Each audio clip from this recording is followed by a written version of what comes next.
தேனி மக்களவை வாக்குப்பதிவு இயந்திரங்கள் தேனி மாவட்டம் கொடுவிலார்பட்டியில் உள்ள கம்மவர் கல்லூரியில் பாதுகாப்பு அறையில் வைத்து அரசியல் கட்சி பிரமுகர் முன்னிலையில் சீல் வைக்கப்பட்டது. இதுகுறித்த தகவல்களை எமது செய்தியாளர் பீர் முகமது வழங்க கேட்கலாம். பீர் முகமது, விவரங்கள் என்ன? வணக்கம் ராஜலட்சுமி. தேனி மக்களவை தொகுதி 6 சட்டமன்றங்களை உள்ளடக்கிய இந்த தேனி மக்களவை தொகுதியில பாத்தீங்கன்னா 1788 வாக்குச்சாவடிகள் அமைக்கப்பட்டு நேற்று தேர்தல், அதாவது நேற்று காலை 7 மணிக்கு துவங்கிய தேர்தலானது நேற்று மாலை நிறைவடைந்துள்ளது. இந்த தேர்தலில் பாத்தீங்கன்னா 69.87% வாக்குகள் ஆனது பதிவாகி உள்ளது. இந்த தேர்தல் முடிவற்ற நிலையில் பாத்தீங்கன்னா அந்த தேர்தல் வாக்குப்பதிவு இயந்திரங்கள் பாதுகாக்கப்படுவதற்காக தேனி கொடுலார்பட்டியில் உள்ள கம்மவர் கல்லூரியில் ஸ்ட்ராங் ரூம், அதாவது பாதுகாப்பு அறை அமைக்கப்பட்டு அங்க பாத்தீங்கன்னா அந்த ஒவ்வொரு சட்டமன்ற வாரியாக தற்போது அந்த தேர்தல் வாக்குப்பதிவு இயந்திரங்கள் வைக்கப்பட்டு சீல் வைக்கப்பட்டு வருகிறது. அதாவது அரசியல் கட்சி பிரமுகர்கள் முன்னிலையில் பாத்தீங்கன்னா சட்டமன்றம் வாரியாக தற்போது இந்த வாக்குப்பதிவு இயந்திரங்கள் வைக்கப்பட்டு வருகிறது.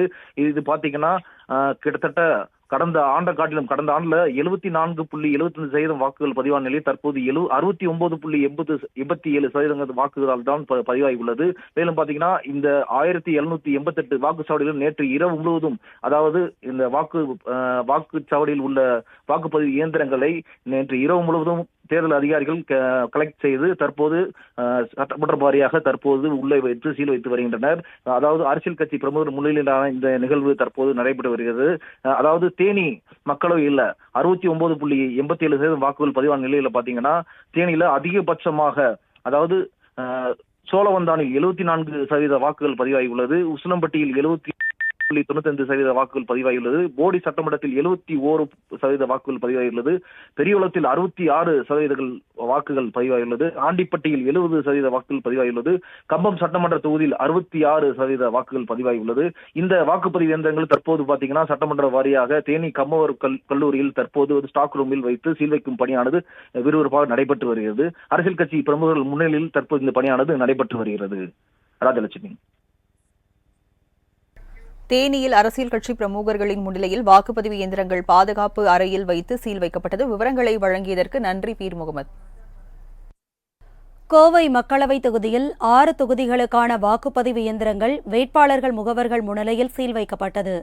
இதுகுறித்த கூடுதல் விவரங்களை செய்தியாளர் மார்டின் வழங்க கேட்கலாம். மார்டின், இது குறித்த விரிவான விவரங்களை பகிர்ந்துக்குங்க.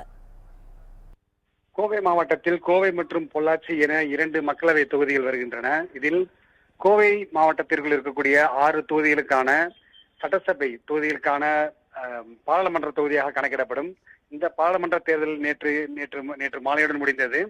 இங்கே கோவை மாவட்டம் முழுவதும் ஆங்காங்கே அமைக்கப்பட்டிருந்த 2000க்கும் மேற்பட்ட வாக்கு மையங்களில் சேகரிக்கப்பட்ட, அங்கிருந்து கொண்டு வரப்பட்ட அந்த வாக்கு இயந்திரங்கள் அனைத்துமே கோவை தடாகம் சாலையில் இருக்கக்கூடிய கவர்மெண்ட் காலேஜ் ஆஃப் டெக்னாலஜி இந்த கல்லூரியில் வைக்கப்பட்டுள்ளது. இந்த கல்லூரியானதில் எப்பொழுதுமே ஏற்கனவே கடந்த 1 மாதத்துக்கு முன்பே கோவை மாவட்ட ஆட்சியரும் மாவட்ட தேர்தல் நடத்தும் அலுவலருமான கிராந்திகுமார் பாடி கடந்த 1.5 மாதங்களுக்கு முன்பே அங்கே சென்று அதற்கான ஏற்பாடுகளை பார்வையிட்டார். மேலும் சுற்றிலும் இருக்கக்கூடிய பாதுகாப்பு ஏற்பாடுகள், மேலும் அங்கே கண்காணிப்பு கேமராக்கள் பொருத்த வேண்டிய இடங்கள் என அனைத்தையும் ஆய்வு செய்திருந்தார். இந்நிலையில் தான் அவர்கள் முன்னேற்பாடு நடந்திருந்த நிலையிலே இன்று காலை 6 மணி அளவில் கோவை மாவட்டத்தில் ஆங்காங்கே வைக்கப்பட்டிருந்த அனைத்து வாக்குப்பதிவு இயந்திரங்களும் போலீஸ் பாதுகாப்புடன் பத்திரமாக கவர்மெண்ட் காலேஜ் ஆஃப் டெக்னாலஜி கல்லூரிக்கு கொண்டு வந்து சேர்க்கப்பட்டது. பின்னர் அனைத்து அரசியல் கட்சி பிரமுகர்கள், அங்கீகரிக்கப்பட்ட அரசியல் கட்சி பிரமுகர்கள் முன்னிலையிலே கோவை மாவட்ட தேர்தல் அலுவலர் கிராந்திகுமார் பாடி மற்றும் தேர்தல் பார்வையாளர்கள் முன்னிலையிலே பலத்த பாதுகாப்புடன் அங்கு இந்த ஸ்ட்ராங் ரூம் என்று சொல்லக்கூடிய அந்த பாதுகாப்பு அறையில வைக்கப்பட்டது. பின்பு அனைவரது முன்னிலையிலும் அவை சீல் வைக்கப்பட்டு ஒவ்வொரு சட்டசபை தொகுதிக்கும் ஒரு பாதுகாப்பு அறை ஒதுக்கப்பட்டுள்ளது. இந்த பாதுகாப்பு அறையை சுற்றிலுமே 3 அடுக்கு பாதுகாப்பு என்பது போடப்பட்டிருக்கிறது. முதல் கட்டமாக துணை ராணுவ படை, ஸ்பெஷல் டாஸ்க் போர்ஸ், பின்பு காவல்துறை என 3 கட்டங்களாக இங்கே பணியில் இருப்பார்கள்.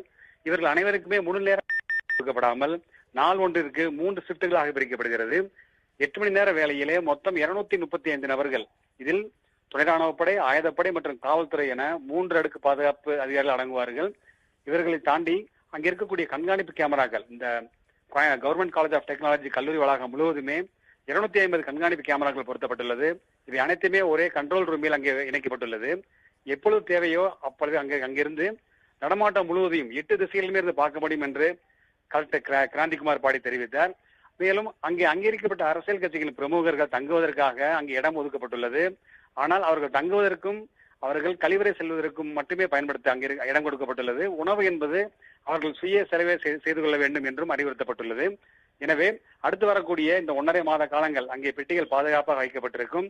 மேலும் யாருக்கும் எந்த சந்தேகம் வராத வகையிலே அங்கே பாதுகாப்பாக வைக்கப்பட்டிருக்கும் இந்த ஸ்ட்ராங் ரூம் என்று சொல்லக்கூடிய பாதுகாப்பு அறையை எந்த நேரத்திலும் சென்று அரசியல் கட்சி பிரமுகர்கள் பார்வையிட அவர்களுக்கான அனுமதி வழங்கப்பட்டிருப்பதாக கோவை மாவட்ட தேர்தல் அதிகாரி கிராந்திகுமார் பாடி தெரிவித்திருக்கிறார்.